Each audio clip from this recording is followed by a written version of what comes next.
All right. Okay. All right. Hello, my name is Sachin. I'm one of the nurse practitioner students, and I'm here to do a respiratory assessment on you today. Okay. Okay. May I have your name, please? Sajeev Singh. Sajeev Singh. Okay. And so this video will be recorded and published on YouTube.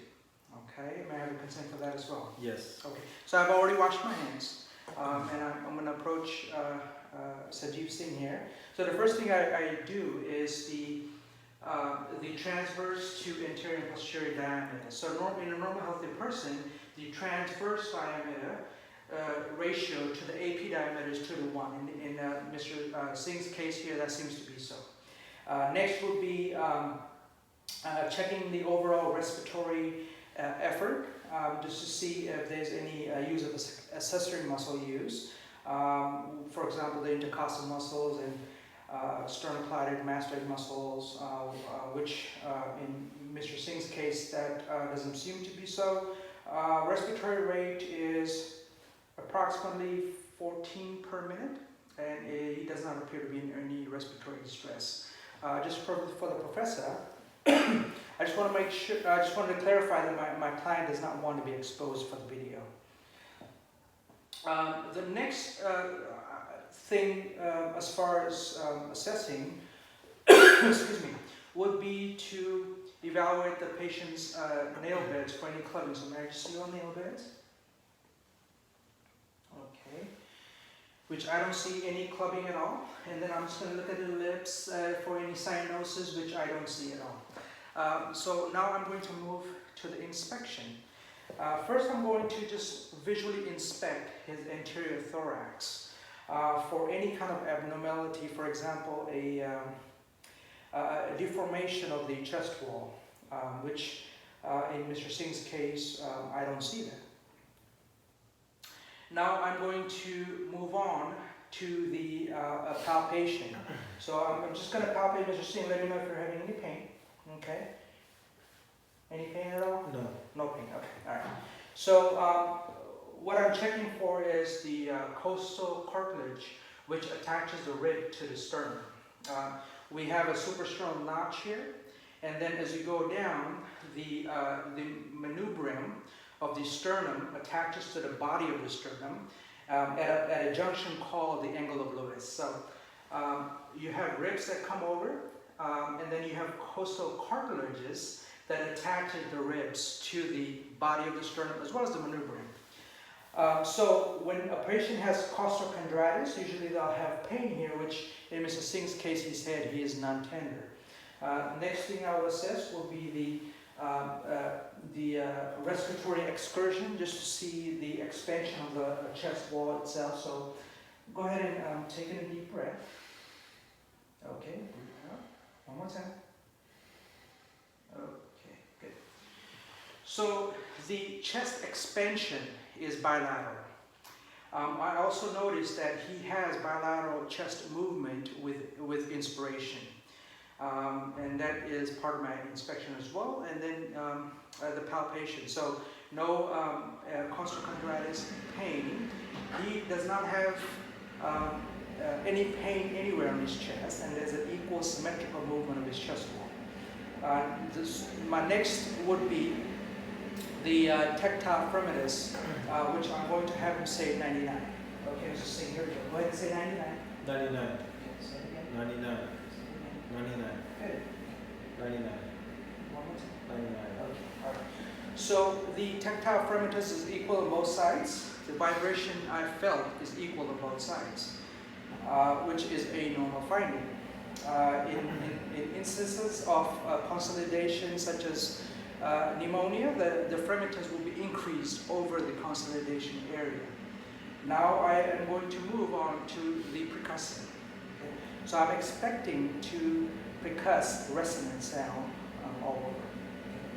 All right, and I will compare both sides. Okay, here we go. See.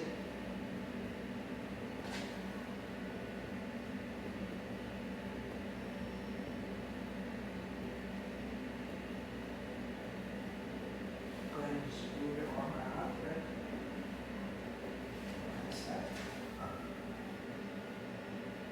Okay. So I have percussed resonant sound through all the lung fields. Now I'm going to auscultate his lungs.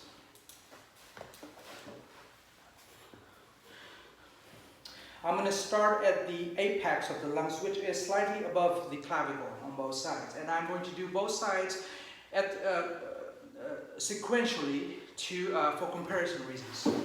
So go ahead and, oh, that's fine. I'm just going to do the anterior chest for right now. So go ahead and each feel the lungs. There you go. Okay. We're going to start above the clavicle. Go ahead and take a deep breath in. And then out. Good. Okay.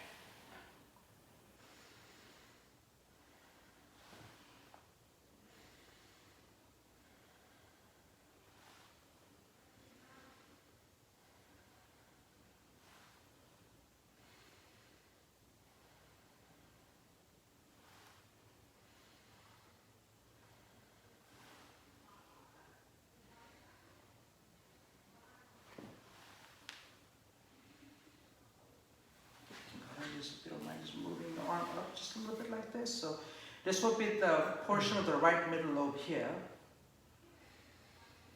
Good. Okay, go ahead and turn this way. And just the left medial lobe. Okay, good. You can go ahead and face the camera. So I heard vesicular sound on the periphery. Right at the bronchus, I heard the broncho-vesicular sound. In the right lung, you have the three lobes. You have the right upper lobe, and then you have the right middle lobe, which you can auscultate laterally. And then for the posterior lobe, you have to listen to the back. On the left lung, you have two lobes, the anterior and posterior. You have a slight exposure of the left posterior lobe on this side. But to get a good auscultation feels, you have to listen from the back, because the posterior lobe of the left lung is more so towards the back. I'm going to also listen to his bronchioles now.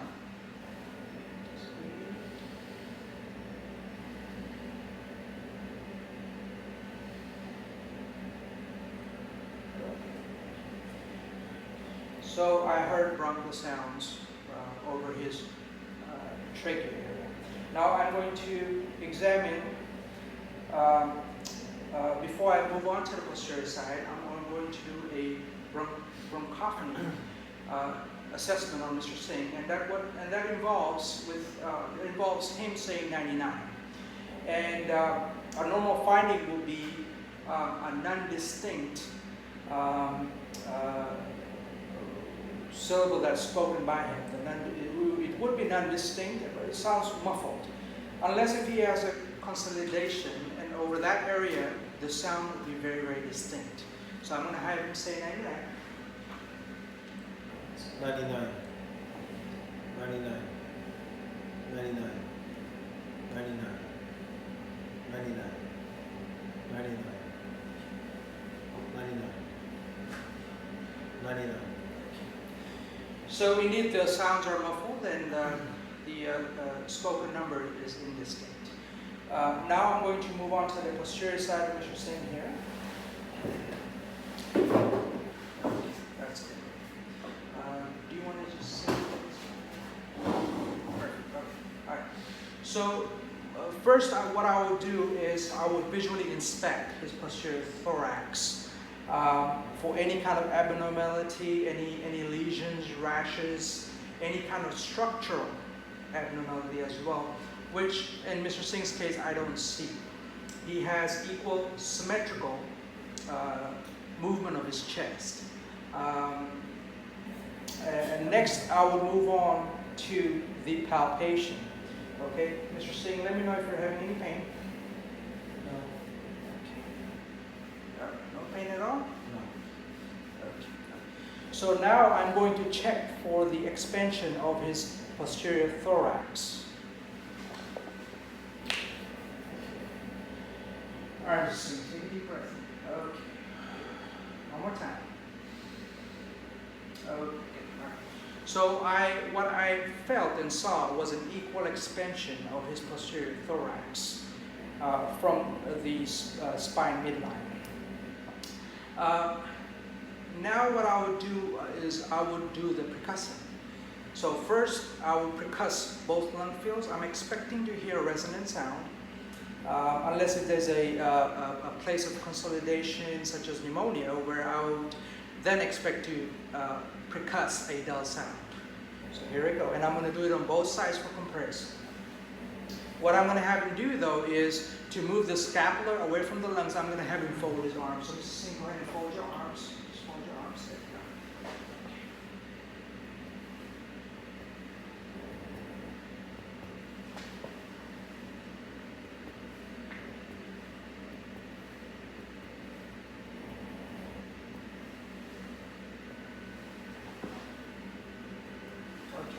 So I did percuss resonant sound.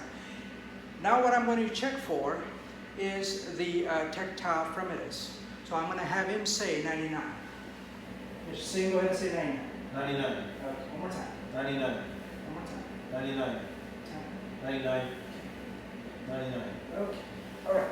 So I felt the vibration equally on both sides. Now I'm going to move on to checking for the diaphragmatic excursion, which is the ascension and descent and elevation, the ascension and the diaphragm moving downwards, and check that measurement. Okay? So Mr. Singh, what I'm going to have you do is I'm going to have you take a deep breath, and you're going to hold it, okay? So you're ready, take a deep breath and hold it.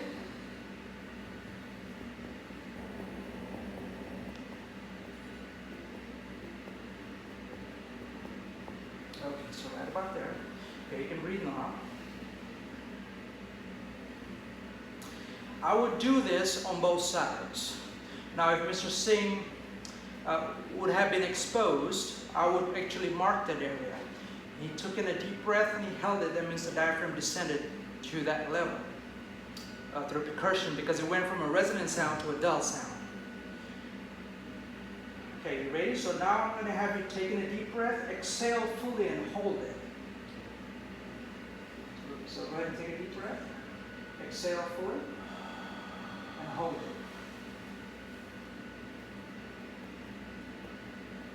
Okay, so it's about that, which appears to be normal, somewhere between 3 to 5 centimeters. Okay, you can breathe now. Okay. So once again, I would do that on both sides. So now what I'm going to do is I'm going to auscultate all his lung fields, starting on the top, and I'll do both sides for comparison. But just saying, go ahead and take a deep breath in and out.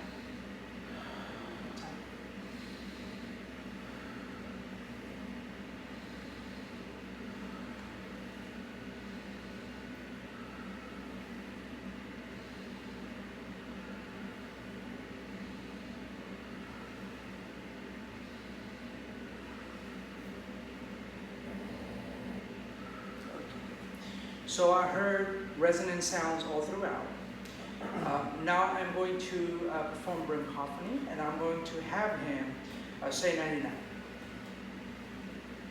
ahead and say 99. 99. One time. 99. 99. 99. 99. 99. 99. 99. 99. You can turn back now, just a second. So I did hear a very muffled and non-distinct sound, which is a normal finding. And I conclude my respiratory assessment now. Mr. Singh, do you have any questions for me? No, okay, thank you. All right, thank you so much.